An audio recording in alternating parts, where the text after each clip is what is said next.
Welcome back to Lofton Farms, everybody. Today, we're going to be turning this dull, faded, old paint into this new shiny look.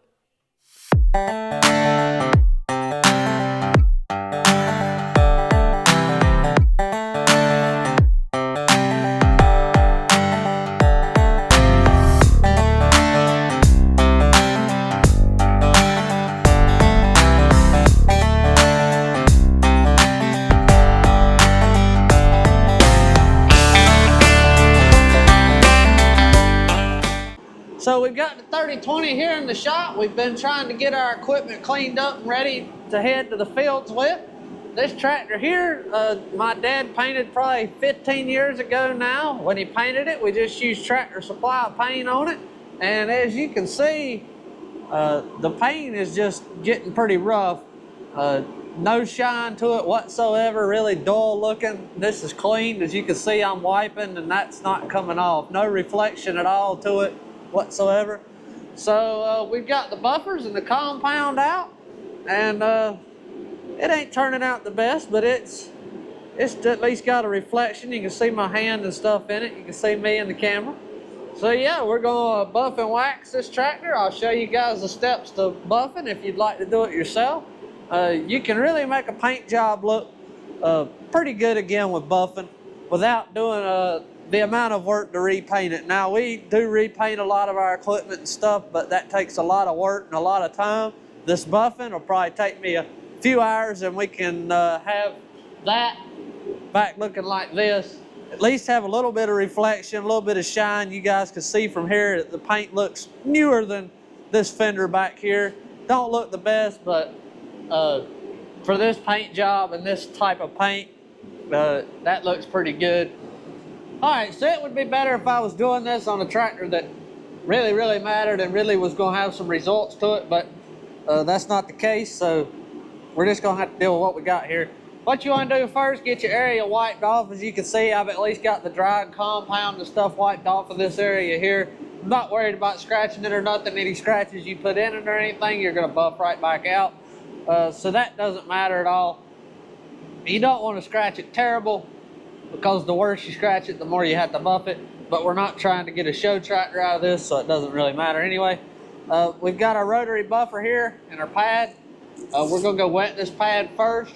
What you wanna do is wet it in the sink, put it on your buffer, turn your buffer wide open, sling most of the water back off, but that lets water absorb in the pad so that you don't absorb up as much of your compound in the pad when you're trying to buff, and you end up using a gallon of compound when you don't need it. We're gonna wet this pad, get it on the buffer, and then I'll be back. All right, so we got most of the water slung off, but if you could feel it, it is still damp. So we're gonna take our step 1 compound here, shake it up. Put a few drops on the pad.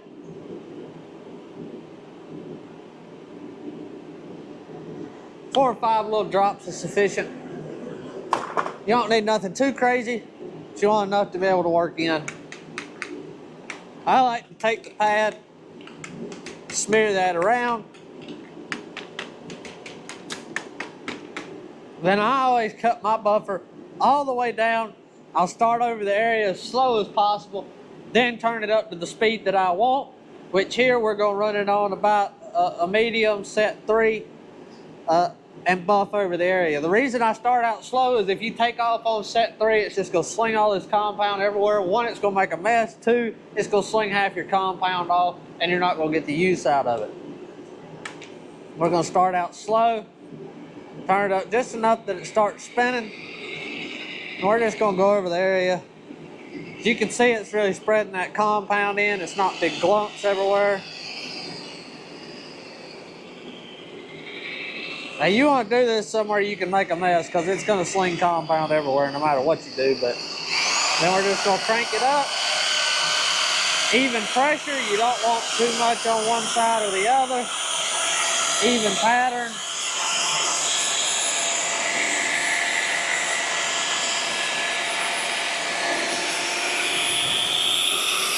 Really lighten up on your edges. You'll burn the paint off of them pretty easy. And we're going to go 2 directions. So we went back and forward. Now we're going side to side on this hook.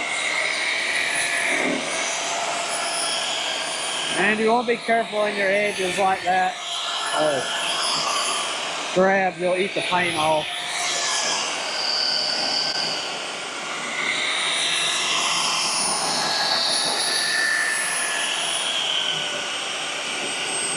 You want to do the whole tractor even. So as you'll notice, I'm counting.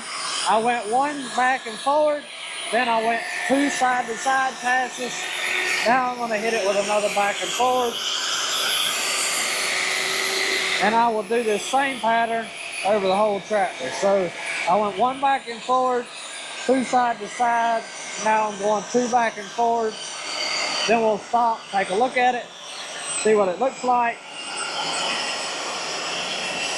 If that looks good, then we'll go to our next area and repeat the same exact pattern. That way the whole tractor looks identical. All right, y'all, so we got the first step done all the way around the tractor, and we've got the compound wiped off of the areas that we buffed. You don't want to worry about washing all this because it's going to do the same exact thing on step 2. As you can see, we're not perfect results, but we're getting a reflection there. So you don't want to worry about perfect results on the first step because that's what the second and third step are for. As you can see back here, we're reflective, but we're not perfect yet again. And back here on this fender, I was having a little more trouble. Got some cracks and rust spots and stuff like that. So like I say, this tractor is not perfect, but for 15-year-old paint, and really cheap paint, that's not bad. When you're doing this, you want to just go around your, oh, I see a panel I forgot to wash off. You want to just go around your decals and stickers. You don't want to go over them because you will eat the sticker off. So like here, if you'll notice, I don't even know if you can really tell, but it is not buffed in here or anywhere. It's just buffed up here and around the sticker. We'll get ready for step 2. So what we'll do is just got step 2. Actually, it's laying right here. I really like this 3M compound. We're using, I don't use the step 1 in the purple compound bottles, the 3-step. I like A, the 1-gallon jug of A, and then we move to 2 and 3. They make a step 1 in this. You can use it. It's kind of similar. The A works better for us. And they'll have instructions on what color pads and stuff to use. I ended up stepping up to a tan pad off of the green. Normally you would start with a wool pad, then go to a black pad, same as the color top, and then the blue pad is the step 3 finishing step. But on this tractor, with the paint being so bad, stepped up to a green pad. That wasn't getting it, so I've actually stepped up to this orange pad that is really hard. It's like a darn piece of sandpaper. I'm going to start in the same area here, just a good place to put my GoPro and a good place to start on the tractor. I have already wet the black pad here. I have not run the water off of it. We'll do so right there. So do the same thing, 4 drops on the pad. Just going to touch it around in some areas. Like I say, you want to actually, by step 3, you want to be picking up on this grinder, and you want to slow down as you go. So I was running almost 3/4 speed on the other one with a lot of pressure. This one, I'm going to slow down to probably about half speed and a lighter pressure. By the 3rd step, we'll be down to about 1/4 speed on this grinder, and we'll be picking up on the grinder, hardly any pressure at all. That gets some hash marks out, stuff like that. So I'm going to do the same thing, start really slow, just spread the compound around in the area. This compound you won't use near as much as the step 1, just the type of compound it is. Now, like I say, the 3M brand is just a preference on me. Meguiar's makes a 3-step compound. Paint Chemical Guys makes one. I just like the 3M. It works really good for us. I've now spread it around. I'm going to speed up my grinder. All right, y'all. Step 2 is complete. So I hope the camera can pick it up as good as it looks in person. But It's really starting to show some results here. We are reflective all the way around.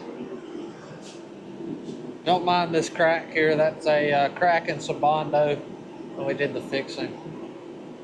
Like I said, this tractor is not perfect. The step 2, I did very lightly run over these decals just to try to get a little bit of gloss in the paint behind it, but I did not stop or do any heavy buffing at all. I just very, very lightly ran over these decals. So we've even got a little bit of reflection going on behind them. So we're almost finished. We got to do step 3, and then we'll wax it. So on step 3, do the same exact thing as step 1 and 2, just a whole lot lighter pressure, a whole lot less speed. The compound is almost going to look oily.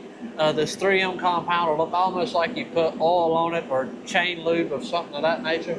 If you're wondering what I've used to clean it, because I have not videoed me cleaning the compound off, all we use is a spray bottle of water, if I can find it here. I had it around here somewhere. Here we go, back here. So we've got a spray bottle of straight water, no soap, nothing, just water. And if you've got any compound built up or anything on the paint, this water will take it right off. Like this right here, if I was to spray that, well, most of that you can see is wiping off my finger. But we just use water and a microfiber towel and get a clean one, dry it off, and simple as that. So I'll set you guys up, do the same thing, start the step 3, let you see a little bit of the process, and then we're gonna do the whole tractor, and we'll bring you guys back for the finished product, and then we'll wax it, which won't really do a whole lot other than protect the finished job that we have. So same as before, got it wet, just go turn the buffer on, sling the excess water off, pad's damp.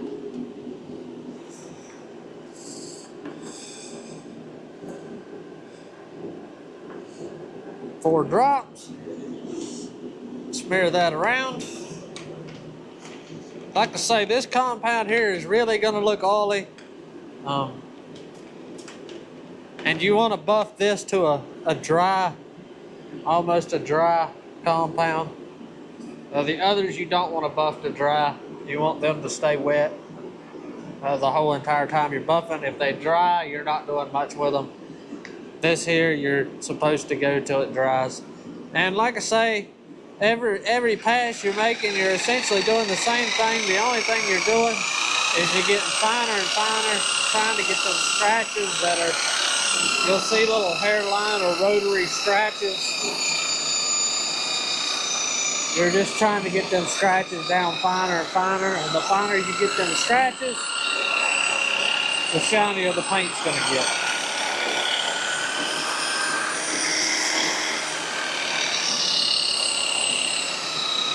Always do 2 directions, that keeps your hash marks out.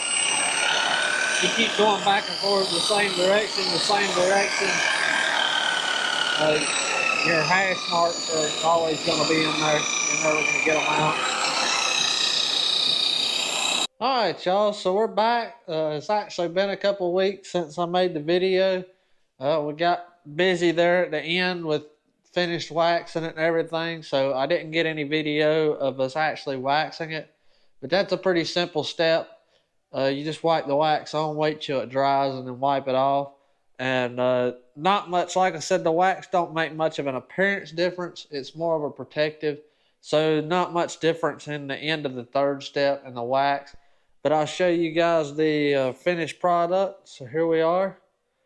This is after finishing the 3rd step and then wiping the wax on, wiping it off.